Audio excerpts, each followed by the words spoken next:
Hi guys! Welcome to my channel, Jenny. And please don't forget to subscribe.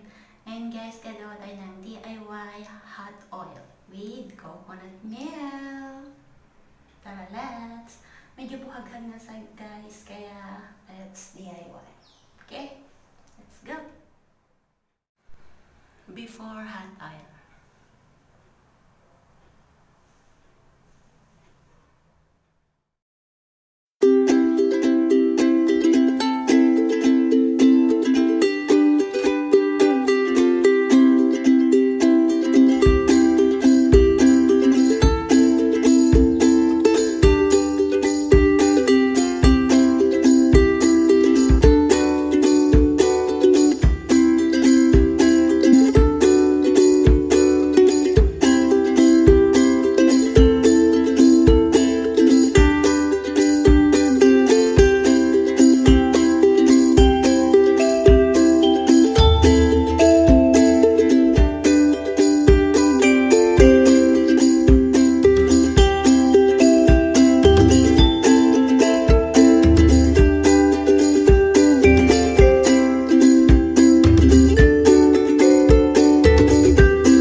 Yan, tapos na guys. Hayaan natin siya ng 20 minutes.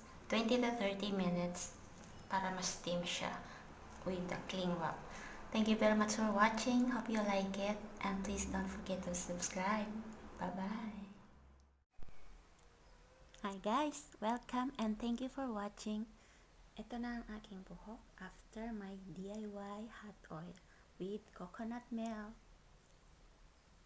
DIY by me, Jenny. Please don't forget to subscribe. Thank you. Bye-bye.